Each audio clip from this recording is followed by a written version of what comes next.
Madam Speaker, soalan bayan baru amat relevan dengan apa yang berlaku di negeri Johor. Mohon Menteri jawab soalan ketiga. Terima kasih. Terima kasih Yang Berhormat Bayan Baru, Yang Berhormat Tuan Yang di-Pertua.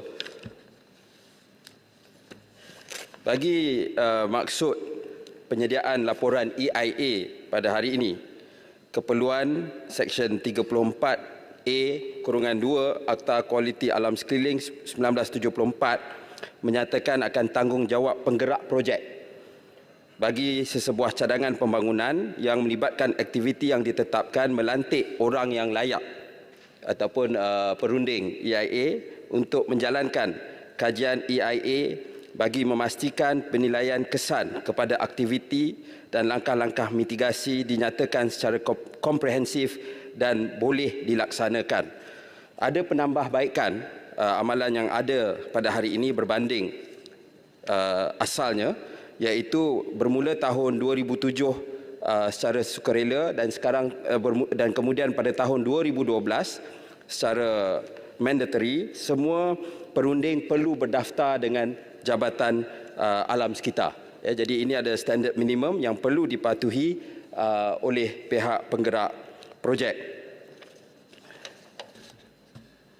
Namun memandang kepada apa yang disebut oleh Bayan Baru, dia ada beberapa option kalau kita nak bergerak ke depan untuk penambahbaikan yang lebih baik.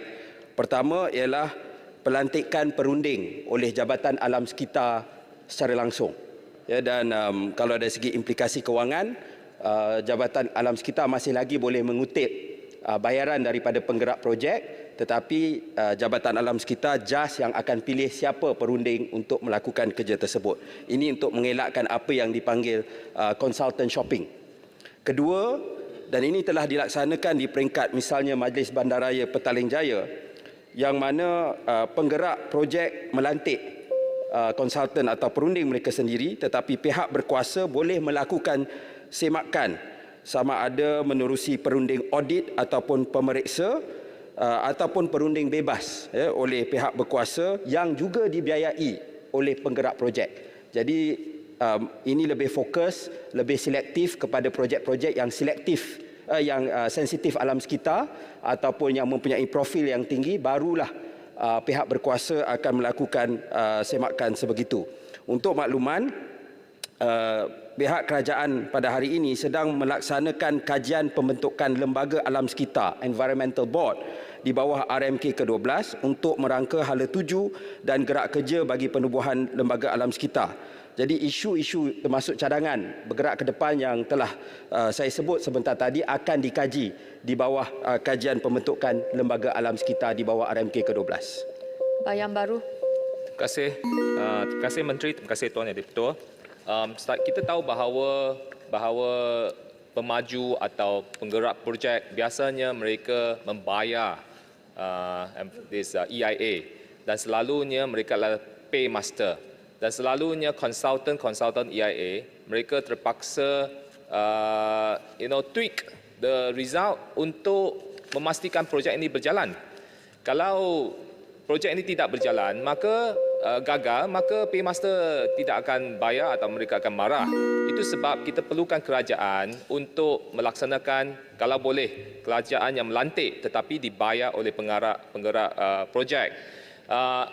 Walau bagaimanapun, kita pun khawatir bahawa kalau kerajaan lantik, dia ada karenah birokrasi yang melambatkan projek juga. Jadi dia ada two sides of a coin.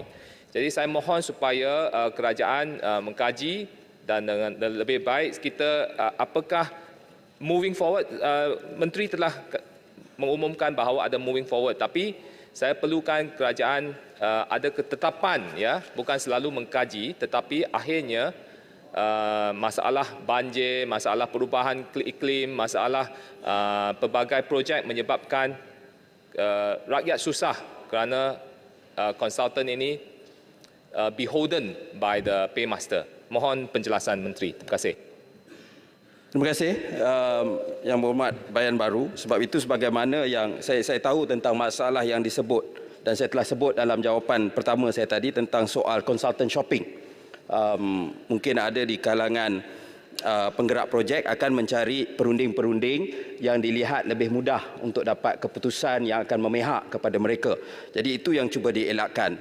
Untuk makluman ya, buat masa ini antara langkah yang telah diambil, pertama mereka mestilah mendaftar dengan Jabatan Alam Sekitar dan ini dikuatkuasakan secara wajib sejak 2012. Kedua, langkah yang kita juga sedia maklum bahawa perunding-perunding ini juga bukanlah syarikat biasa tetapi mereka adalah professional firms dengan izin yang tertakluk kepada disiplin yang tersendiri dan syarat-syarat dan piawai tersendiri yang mesti dipatuhi.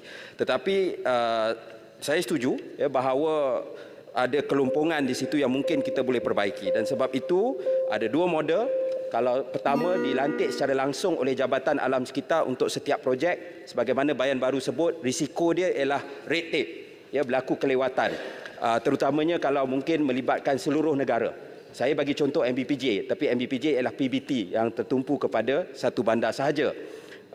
Kedua ialah di mana kita boleh ada pakar runding atau perunding-perunding audit yang dilantik oleh Jabatan Alam Sekitar bila timbul isu-isu tertentu atau projek-projek yang melibatkan kawasan sensitif dan berisiko tinggi. Jadi kita bukan semua projek yang ada EIA itu kita lantik perunding audit ataupun auditor consultant, tetapi hanya untuk kawasan sensitif dan berisiko tinggi. Itu boleh dilakukan dan memang kajian ini kita lakukan di bawah RMK ke-12, di bawah pembentukan untuk kajian membentuk lembaga alam sekitar dan ia akan siap ya, dalam tempoh yang tidak lama lagi dan kita akan lihat apa cara terbaik untuk mengatasi masalah yang dibangkitkan oleh Yang Berhormat sebentar tadi. Terima kasih. Sri Gading. Yang Berhormat Kubang Krian. Terima kasih Yang Menteri kerana memberi penjelasan yang menepati dan saya fikir menjelaskan apa yang dibangkitkan. Persoalan saya ialah isu EIA Jadual 2 khususnya berdepan dengan pelbagai kritikan daripada pelbagai pihak kerana beberapa kelompangan yang ada sebagaimana yang Menteri sebut tadi. Di antara isu yang besar ialah kerana jumlah yang dilimitkan pada 500 hektar ke atas memerlukan EIA Jadual 2. Di sini kelemahan menyebabkan mereka kadang-kadang pecahkan lot itu supaya kurang daripada 500 supaya dia tidak terikat dengan Jadual 2. Dan yang kedua ialah pemantauan yang terpaksa dibuat oleh Jabatan Alam Sekitar berterusan terhadap satu projek. Saya fikir perlu dilihat tentang kos yang perlu ditanggung oleh kerajaan dalam mengawal kesan daripada pembangunan walaupun kelulusan Jadual 2 telah pun diberi. Mohon penjelasan. Terima kasih. Terima kasih Yang Berhormat Kubang Krian dan itu memang antara langkah-langkah yang diambil oleh penggerak-penggerak projek yang ada pada hari ini di mana mereka, kalau tak ada istilah lain kita boleh gunakan kreatif lah ataupun bersifat nakal, di mana projek-projek itu dipecah-pecahkan supaya keluar daripada skop untuk ada EIA di bawah Akta Kualiti Alam Sekitar. Jadi atas dasar itu ya, memang ini antara perkara yang harus diambil maklum oleh pihak kerajaan di dalam kita mengkaji semula hala tuju termasuk pembentukan lembaga alam sekitar ataupun environmental board di bawah RMK ke-12 untuk memastikan kita dapat dengan izin catch up with the times. Ya, sebab lebih banyak projek yang memerlukan kajian alam sekitar pada hari ini dan kita juga nak mengelak pihak penggerak-penggerak projek ini memecahkan projek tersebut untuk keluar daripada skop untuk diadakan EIA sebagaimana disebut oleh Yang Berhormat sebentar tadi. Saya jemput